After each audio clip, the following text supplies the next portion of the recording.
Hello everyone from my network defense class and my professor Rebecca Smith from Monterey College.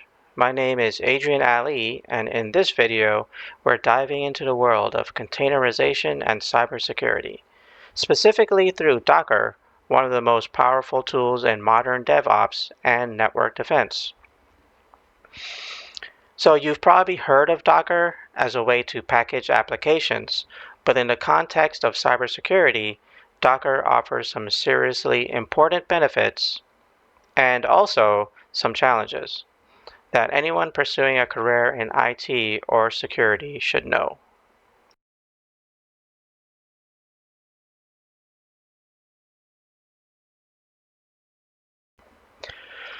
So let's start at the foundation. Docker is a containerization platform. Think of a container like a secure, lightweight, self-contained environment that runs your application and all its dependencies, without needing a full operating system like a virtual machine would. From a cybersecurity perspective, this is gold. Why? Because it allows us to isolate processes, limit resource access, reduce attack surfaces, and create reproducible, testable environments, all without compromising the host system.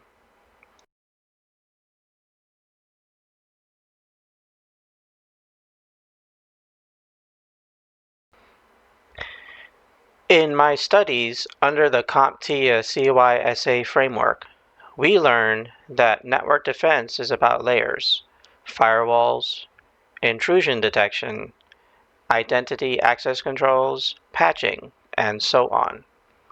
Docker helps enforce several of these layers at the application level. For example, it uses Linux kernel namespaces to isolate containers from each other and the host OS. It employs control groups, C groups, to restrict resource usage, great for mitigating DOS attacks, denial of service. You can enable Docker Content Trust, which ensures only signed, verified images are used, adding integrity checks to your CI/CD pipeline. CI/CD stands for Continuous Integration, Continuous Delivery. And best of all, Docker supports rootless mode and user namespace remapping, which means if something goes wrong inside a container, it doesn't have system-level access.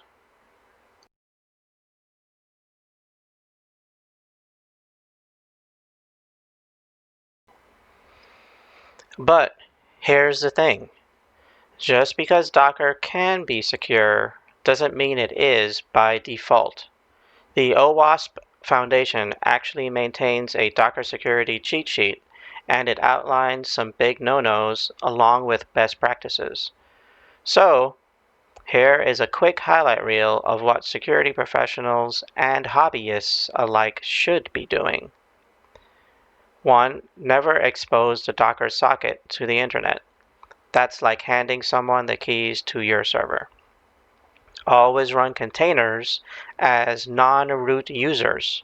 This alone limits what an attacker can do if they compromise your container. Use -cap-drop to remove unnecessary Linux capabilities. Only allow what you explicitly need. Turn on No New Privileges to block in-container privilege escalation. Use read-only file systems, where possible, to limit what a container can write to. These are all super important, especially if you're hosting web-facing apps or multi-user environments.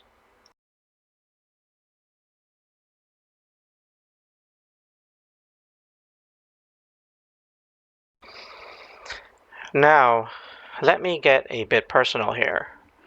I've been using Docker on my Synology NAS to host a platform called Foundry Virtual Tabletop. It is an amazing application for running Dungeons & Dragons games online, and hosting this via Docker has been a perfect use case of what I've just talked about. I followed the Foundry VTT Docker setup guide and then tailored it for Synology using their official walkthrough. What did I gain by using Docker? Easy isolation. Foundry runs in its own namespace and doesn't interfere with my NAS OS. Persistence. I mapped volumes so my game data is saved outside the container. Security.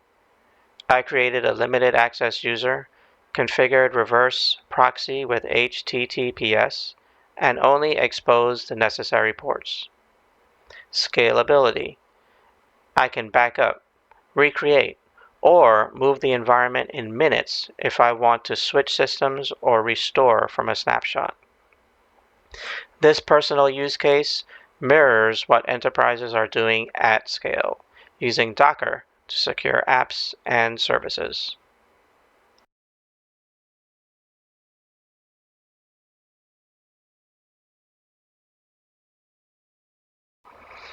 Speaking of scale, businesses love Docker as well, and for good reason.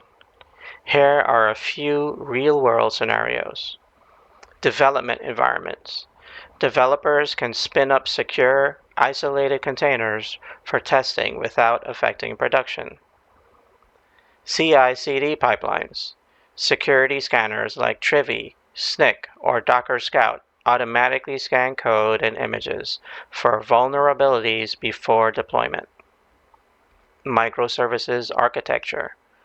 Companies like Netflix and PayPal split up large apps into secure, independently scalable services using containers. Sandboxing. Security teams analyze malware or untrusted code in containers, keeping it isolated from sensitive systems. All of these use cases contribute to network defense by controlling access, monitoring behavior, and reducing the potential impact of a breach.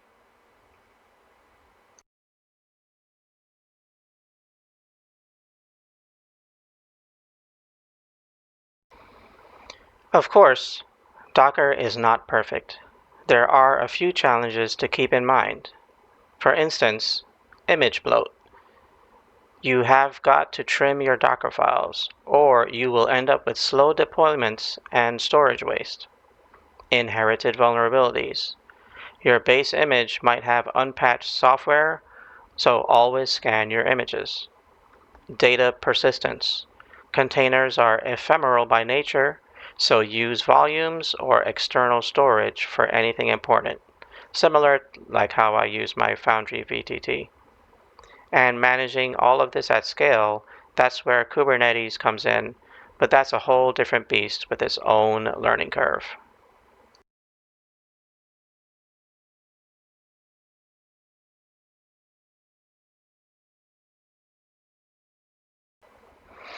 So, here is the bottom line. Docker is not just a DevOps tool. It is a serious asset in a cybersecurity professional's toolkit. When used correctly, it helps enforce isolation, integrity, and scalability. But like any security tool, it needs to be configured with intention. For me, using Docker on my home NAS to securely host Foundry VTT gave me hands-on experience with these principles and a deeper understanding of how businesses are securing their infrastructure in real time. If you are studying for CYSA or working in network defense, learning Docker will definitely pay off. Thanks for watching. If you found this video helpful, please give it a thumbs up. And if you are using Docker, for instance, setting up your own home lab, I'd love to hear how others are putting containerization into practice. I'll leave all my references in the video description below. Thank you.